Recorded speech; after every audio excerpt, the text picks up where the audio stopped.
I get to introduce the next speaker. Troy Murphy, Olympic freestyle mogul skier and member of the Gould Academy class of 2010, joins us today from his home in Park City, Utah. Murphy joined the U.S. ski and snowboard mogul team in 2013. As a newcomer, he posted 2 top 5 finishes at World Cup events, earning him the 2014 FIS Rookie of the Year award. He continued with 4 more top 10 finishes the following year and added a national mogul title to his resume. After a year of rehabbing from injuries, he came back strong with a 6th place world ranking and a place on the Freestyle Moguls A team. A 3rd place finish in Taikoo, China in 2017 gave him his first World Cup podium and helped earn him the opportunity to represent the U.S. at the 2018 Winter Olympics in South Korea, the top U.S. qualifier moving into finals. Since then, Troy has given up competitive mogul skiing for big mountain skiing and adventure, traveling North America with his friends in search of snow and trading rigid moguls for long, sweeping lines of backcountry. He started with the weekend program at the age of 10 under coach Jeff Yingling, with whom he is still friends to this day. He was also a member of Gould's winter term program. During Troy's senior year, pottery teacher Woody Hughes convinced him to give pottery a try, and Troy was immediately hooked, even sneaking into pot shop at 10 p.m. to work on his projects. Pottery remains a passion of Troy's to this day, with sales of his work subsidizing his adventures. He is the son of longtime Gould employees Nancy and Matt Murphy. Matt is the school's computer guru, supporting student and staff laptops and the related systems. Nancy has worked in the health center as a nurse. Both have been undying supporters of Troy's passion for mogul skiing. Troy was a head proctor his senior year. His advisors described him as thoughtful, earnest, friend to all, kind, dependable, loyal, loved to be involved. Troy's never-ending appreciation for the humor to be found in human behavior has given rise to his alter ego, Maynard Donnie Elatia.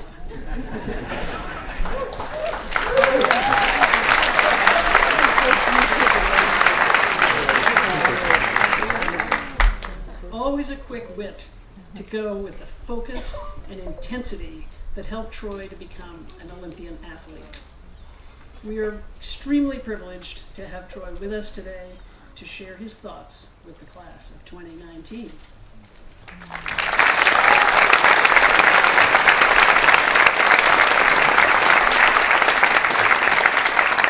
Thank you, everybody. Thank you for the kind introduction.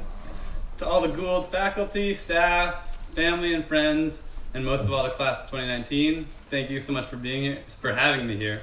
The honor is truly all mine. The last time I had to do real public speaking was probably in Brad Clark's AP Government class. And it was my boy, Arib Habib from Pakistan, and I getting ready to roast the opposing side of a debate. I can't remember what we talked about. We probably crushed it. I'm not really sure. Brad, you might be able to, I'm not sure how we did. But anyway, I'm fairly out of practice, so I did what any millennial or Gen Z does when you don't really know what you're doing. I got on YouTube, and I started looking up prior Gould commencement speeches. And there I learned one major thing, one major takeaway. And that's that you guys are graduating like 8 full days ahead of any of the prior classes. That's a whole extra week of summer. Congrats. See, for me, sitting where you currently sit feels like 10 years ago, which it practically was, but it also feels like just last spring. I remember like tossing my hat into the air, so excited, like, we freaking graduated, guys. And then I also remember the next morning driving up Church Street, looking around like, where all my friends go? And what am I doing here? Like, what am I doing? See, when I graduated, I was a good student, I was an athlete, an artist, a head proctor, yada yada. kind of your classic prep school graduate, ready to go get an education and assimilate into the real world, guns blazing. But then when it came down to the end of my senior year, I was like, nah, I'm going skiing. I didn't really say it like that. I was actually pretty nervous. I made the decision to defer going to Colorado College and pursue mogul skiing. Who even knows what that is? Nobody. But really, to set aside everything I'd worked for the past 4 years, like AP classes and test scores, SATs, college essays, to set all that aside to pursue a couple lofty goals felt pretty risky. And I'm sorry to Brooke for all the work we put into those essays. We really worked hard at them, but then I just threw it all out. But those goals are pretty high calling. Only 10 per gender make the U.S. ski team each year, and then to make the Olympic team is even tighter than that. It's only 4 per gender every 4 years. So honestly, to set the whole life aside, everything I'd worked for, even a chance to chase those goals, for me felt pretty risky at that time. But I was lucky my parents and my girlfriend supported me, the faculty and staff supported me. And I'd already called Colorado College and I was like, yeah, I'm not coming. So I was pretty committed at that point. Sorry, it's getting a little warm in here.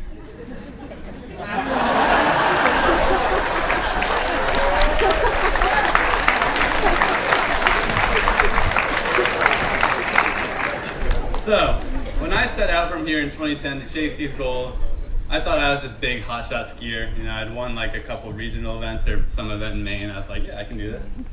And then I got out there and looked around at my peers from other ski schools and kids from out west that I'd never seen before, and I was like, wow, these guys are really good. Like, they're destined to make the ski team. Meanwhile, I had a lot of ground to cover. My skill level was far behind, and if I was going to even have a chance, I needed to work super hard. But that kind of gap in my skill set wasn't really intimidating for me. It was actually super motivating. Every day I got on the hill, it was like, what do I need to learn now? What do I need to learn now? There was never a moment to question what I was doing. Every training camp I went to had like a sense of urgency to it. And soon I started to realize that the kids who I thought were unstoppable were kind of stalling. And my rate of growth was like exponential. I went from not qualifying for the North American Tour when I left Gould to qualifying for 2 World Cup competitions the very next year. That's pretty rapid growth. There are a lot of things that I can test that went into that early success, but I think the biggest one was passion. I was so passionate about what I was doing that there was never really a time to second guess it. I always had something more to learn. I was going to learn it. Like, there was nothing that was going to come between me and those goals. And it was almost like a battle with myself. I wasn't worried about what everyone else was doing. It was just like, what can I accomplish today? So that was kind of the biggest one that I think made a big difference early on. Sorry, let me get organized here. So, the nice thing about passion is that it enables you to learn. If you love what you're doing, you're going to want to learn as much about that as possible, and you're going to want to be successful at it as you can be. And I can tell you, nobody has ever become successful without first gaining immense knowledge about what they were trying to achieve. That's good news for you guys. It means that to be successful, all you really have to do is keep learning. And what have you been doing for the past 4 years? You've been learning. So there's no secret I can tell you on how to go up from here and be successful in college or wherever life's going to take you. There's no secret ingredient that's going to make all the difference. You've already figured it out. It's a healthy dose of passion mixed with a never-ending hunger to learn. I don't mean just learning in the classroom. I mean learning from your peers, from your adversaries, from people older than you, from people younger than you. Learn on the athletic field, or on the performance stage, or in an internship, job, or even just at home. The different aspects of your life are not compartmentalized. And that means that something that you learn in one area, you can and should apply to all the other areas. If you're able to take something that you learn, say, in an art studio, and apply that to your job, that's where real creativity and real growth can actually happen. So we talked a bit about risk, a little bit about passion, and lastly about learning. And if you guys can cover those bases, I'm certain that you will be successful, whatever that term means for you. But sometimes success brings with it unwanted consequences. more stress, more responsibility, burnout. These are all things that can kind of stunt your growth and send you into a stall. So, the last thing I want to talk to you about is having fun and not taking things too serious. Look, I was on the U.S. ski team for 5 years, but me, not that Troy Murphy guy, I was. And while that is quite the life, it ain't always fun, all right? Traveling around the world's a blast, but you can't find a bottle of Moxie to save your life. Greg is going to be shaken up. You can't find a bottle of Moxie to save your life.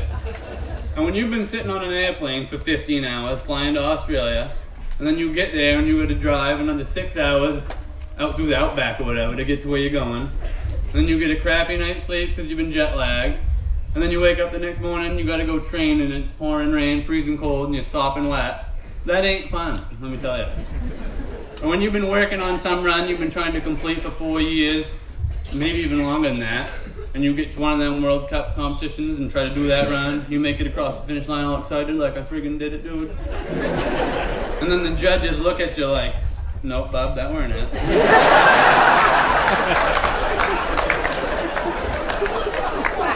That's pretty frustrating, let me tell you. So the point is, it's important to have fun in the process. Like one time I went over to Japan there for a World Cup. I was supposed to be all rested up, you know, we had a couple weeks off. But I went over early to ski some powder. I mean deep powder, over your head, unreal. And it turns out when I went to that World Cup, I stove it in pretty hard. You know, I didn't do too great. But it didn't really matter, you know, them powder turns really stoked up my passion. It was like pouring 94 octane on a bonfire. It really got me fired up. It did. Also one time in Japan, it was me and my buddy Ayumu from here in Gould, and he took and ripped me around Tokyo. I felt like I was in a Pac-Man game. Also, the lightsaber. And we went to some place and he ordered up raw horse meat. Raw horse meat, dude. They weren't even that bad. That don't have anything to do with the story. You just, I mean, Ayumu and me in Tokyo eating raw horse meat, you could have told that any chance you get. But see, the thing is, folks, life's supposed to be fun. I mean, why else are you doing all this work? It ain't so you can be miserable, you know? So, just remember, when you're figuring out what you want to do with your life, make sure you're passionate about it. If you ain't passionate, then guess what, dude? Maybe it's time to find something else. Go try laying tarmac on Route 2. There's all sorts of potholes out there after the winter we had. Once you do find something you're passionate about, make sure you're learning about it. That way you can be successful. And if you're successful, make sure you're having fun in the process, right? Go get in an adventure. Freaking ride a four-wheeler. Go point them down White Heat. Eat a whole can of baked beans for all I care. It doesn't even matter. Do whatever you gotta do to make sure you're happy. That's the fourth lesson, folks. Take risks, be passionate, keep learning, and have fun.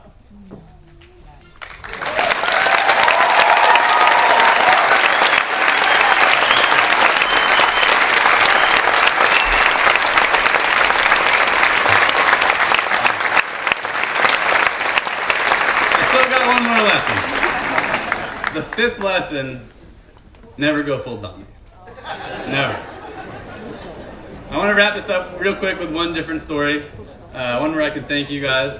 If you fast forwarded 8 years from when I graduated Gould, so 8 years from where you sit today, you might find me on a bus.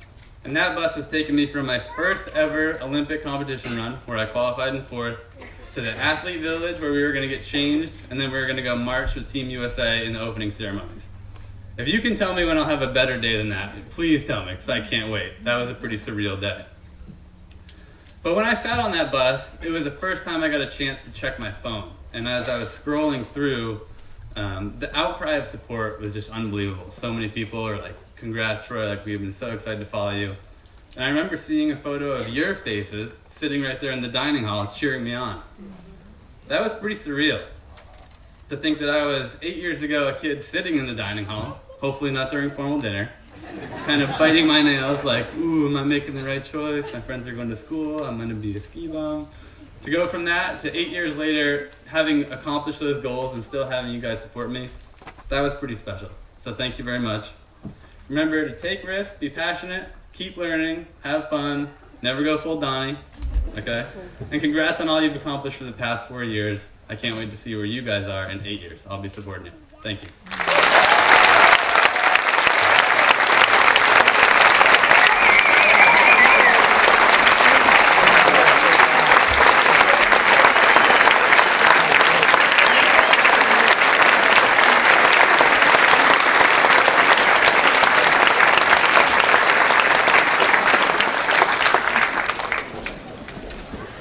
Well, thank you both.